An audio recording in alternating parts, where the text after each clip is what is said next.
What do you think about Cry Hard 3? I don't know him. Do you know Cry Hard 3? No. Would you like to know more about Cry Hard 3? I'm alright, thanks, actually.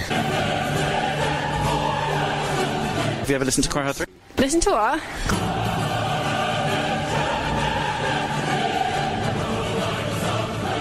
I don't know, I'm sure you remember last week, but you... Oh, what was the thing that I wanted? You challenged me and John to say Piggedy Puff in the spirit of Busta Rhymes. Yeah. He's so well known for doing. You were supposed to work it into a conversation. It firstly came out of us playing this song, and I'll play a little bit now. Yeah, we push sometime a man forget cough, beat him in the head, boopity boff, zippity boof, beat him in the head again, stop killing me, wolf, whop, beat him till he drop, piggity poof. And particular, this bit which you heard just at the end there. Piggedy Poof. Yeah. It's the new Pokemon. I've taken this quite seriously, Louise. Yeah? And I have created a little compilation of me saying Piggedy Puff in several different places. Would you like to hear it? Yeah. Okay, here we go. Piggedy Puff! That was a water polo game. This is in a lecture, this next one. Oh, Piggedy Puff. And then this one is annoying Josie, my girlfriend. Piggedy Puff, Piggedy Puff, Piggedy Puff, Piggedy Puff, Piggedy Puff, Piggedy Puff. Shut up! And then this is the creme de la creme. Hold on, wait for it. Okay, I am stood outside the Union and I'm going to shout Piggedy Puff very loudly. Okay, here it goes. Piggedy Puff! Oh, looking, it's not good. I just came in to put all the stuff up for the show last week, and then I took my opportunity. Very good. It came to me as I was walking. It should be like that game that you play on like buses and public transport or whatever, where you shout penis like louder and louder. Well, we were both doing it at the water polo, weren't we? Instead of Go Bristol, we were just shouting Piggedy Puff. Well, why were you both at the water polo? It was my girlfriend was playing. Oh, so not John invited? came along and watched. It was really exciting. Fine then, I see how it is. Yeah. Sorry, Louise. Three Musketeers been cut down. There was that guy we hated who was cheering for Bath. Yeah. So every time he went, go Bath, we would shout louder, go Bristol! And I think he got broken by us. I think it was our sport that won us the game. Yeah, exactly. Yeah, but it was great. I'm not sure you would have enjoyed the evening, Louise. It was me and John watching football, and then we went and watched the water polo game. Yeah, and football, I like it in a sort of international thing. I don't know, World Cup. This was technically international, but you wouldn't have wanted to see it. Yeah. It was my team, and I didn't want to see it after.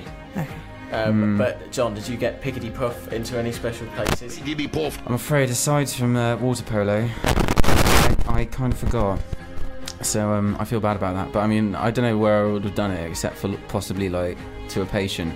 Being like, and would you mind if I Piggedy Puff? I'm like, what? I said, put a cannula in.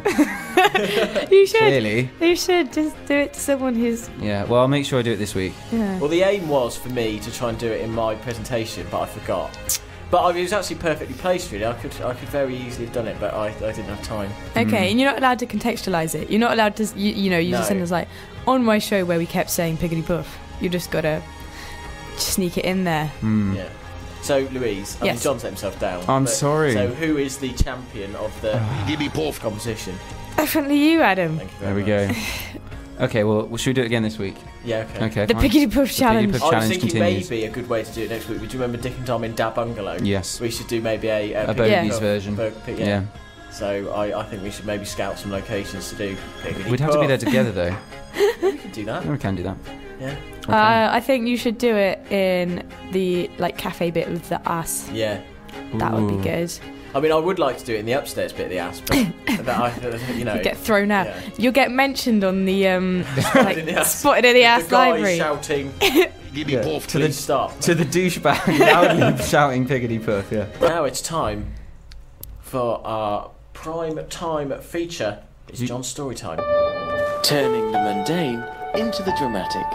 John's story time.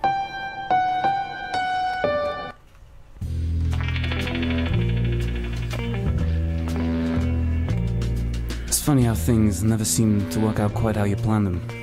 Today was no different. In this line of work, you don't get many days off, so you gotta make good use of them when they come around.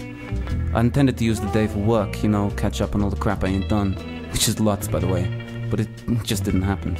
I'd awoken and had a nice breakfast, watched some TV, I watched some more TV, did a bit of work, then procrastinated by going to the hospital library to get a book to make it feel like I was working.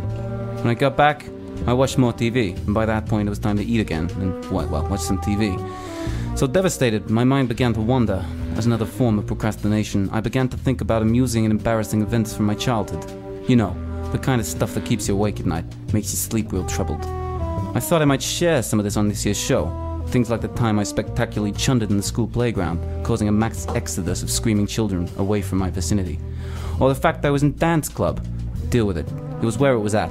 All the cool kids did it. I just wasn't one of them. But no, the thing which really stuck in my mind, the one which I'm going to share with you right now, that would have to be Helen O'Grady's Drama Academy.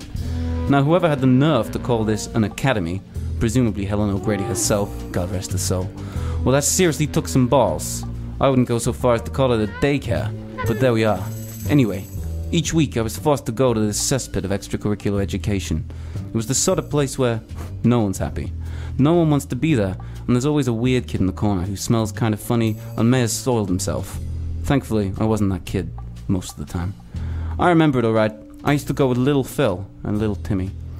Now Timmy, he was an alright kid, an American kid, real nice guy, but at the academy, he really twisted my nuts by taking all the good roles, leaving me to play crass side characters. Every term would work on another atrocious excuse for a play, and the sort of thing any competent adult could teach a mentally handicapped flock of sheep to pull off in about 4 hours.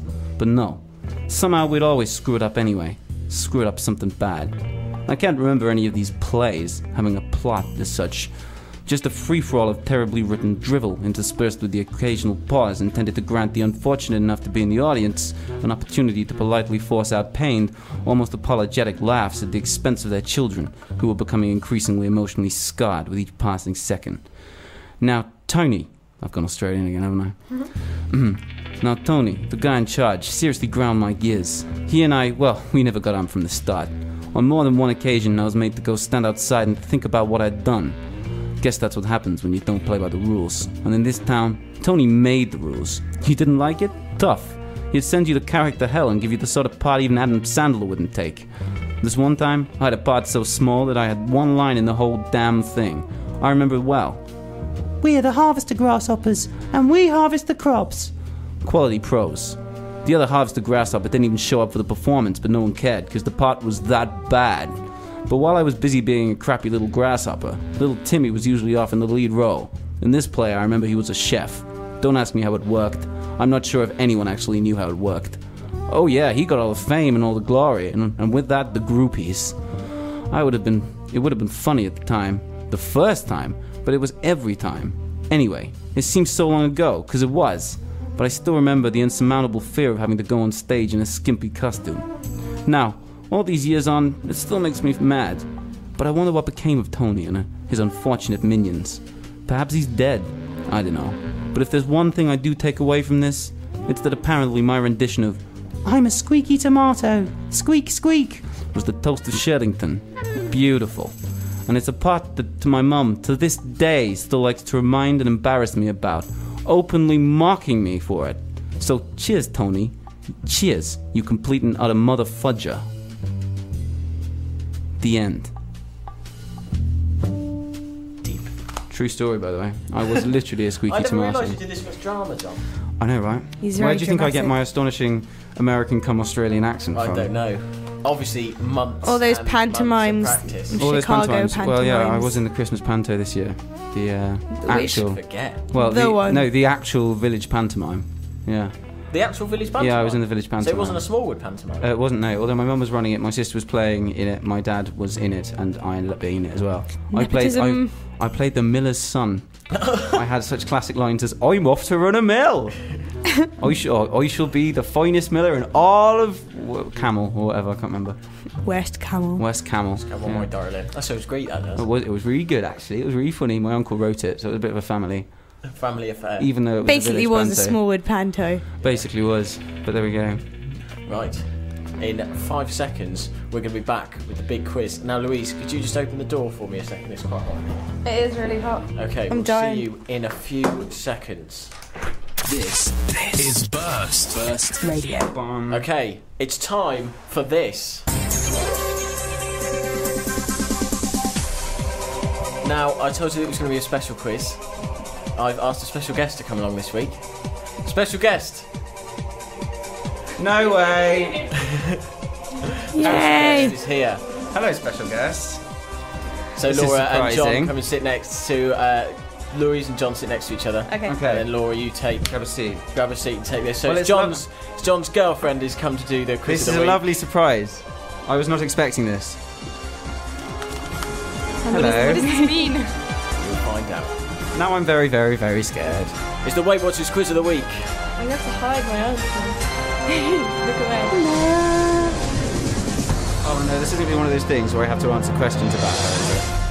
We'll see. Oh god. Well, as you know, I'm a very self-centered person, John. So, yes, today's quiz will be all about Laura. Yay! No! So, yeah, as my boyfriend, John, like, you're obviously at a great advantage, and I fully expect you to get all of these right. But fear not, Louise. I think you still have a little bit of a chance. So. I'd just like to point out as well, I will be scoring you on your performance, John. Oh! Okay, so I've got 6 questions for you. But to make this fair, I'm going to ask you to give me a number from 1 to 6, and then you have to answer the corresponding question. So, John, would you like to go first? Yeah, go on then. So pick a number from 1 to 6. 2. Question number 2. What is my favourite musical? Phantom of the Opera. Damn, that's correct! I hoped you might get that wrong because it's kind of changed a few times. Yeah. But well done, I'm impressed. It was yeah. So we've done number 2. Yes. Louise, pick a number from 1 to 6, but we've already had 2. 6. Okay. Question number 6. Where am I from? Is Wales! Oh, I didn't even need to give you the straight on it, that multiple was choice. easy. I get an extra point. That is correct. Hesitation on Can you not be John's more answer. specific? Hesitation on John's There was answer. hesitation. Minus a point. I have a feeling that I'm not going to win, whatever happens. She gets away with Wales. She gets away with No. Wales. That was it was A, Scotland, B, China, or C, Wales. Oh right, okay, So fine. you didn't even need a multiple choice No. question. She That's did look. how What a well pro. I know Laura. She did look Chinese, which was really interesting. Didn't you as well? Yes, I did. I looked Aw, incredibly Yeah, Chinese. Asian babies. Anyway, so John, it's back to you. Pick a number: 1, 3, 4, or 5. 1. Okay. Question number 1. What was the name of my favourite dog as a child? The same dog that incidentally murdered my white rabbit. So this is a big traumatic experience, but also a dog that I loved. So this is a big moment in my life. Oh gosh, do I get multiple choice? No, it's not a That's multiple not- choice you question, I'm know afraid. that, John. You should know that one. Hang on. Oh god, this is vicious. I'm shocked. Hang on. I'm just gonna go with Rex. Rex? Why not? I didn't even have a dog called Rex. It was actually Fan. Standard dog name. So do I lose points for my incompetency? Yes. Oh, good. You should know that type of question, John. Okay, so it goes back to Louise. Question 3, 4, or 5? 3, please. Okay. Question number 3. Where did I go on holiday last year? Was it A, Paris, B, Syria, or C, North Korea? I Tricky think it was Paris, although I knew you were considering North Korea. There were just some visa issues. Yeah, there were. Yeah, Syria's very shame. hot this time of year. That is correct. Well done, Are you Louise. kidding me? Easy. She's just rattling them off. It's easy for Louise. Oh. So it's back to you, John. Number 4 or number 5? 5. Okay. Question number 5 is, what is my cousin Alid's middle name? What? There's no way these questions are random. There's absolutely John, no way. Did she or did she not say questions from 1 to 6? She did, but questions like Paris versus North Korea and Syria. don't They're quite- popular holiday destinations nowadays. You're Be just more unlucky. open-minded. Okay. I hope you're not right. being racist and saying that, you know. Okay. I'm gonna go with David.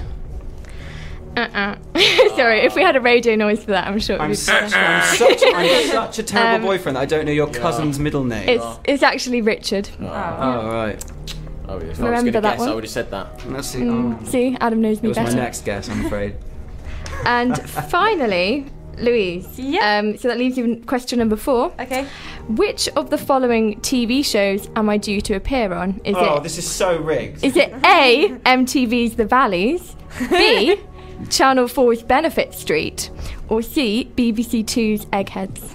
It's Eggheads. I think I've seen a picture of you from it as well. That is correct. Claim She's done prior research. She knows everything. Oh, she's just... I am superior to you. I believe that's 3-1. Well, that was a landslide. I've given you a rating, John, on your boyfriend. Now, could you just corroborate that for me, Louise? Is that alright to say on it? John, you rank alongside O.J. Simpson. Oh, good. And so the winner of this week's Weightwatchers Quiz of the Week, hosted wonderfully by Laura, is Louise. Yay! John, I failed to believe that was not rigged. John, she asked questions 1 to 6. Let me see the sheet.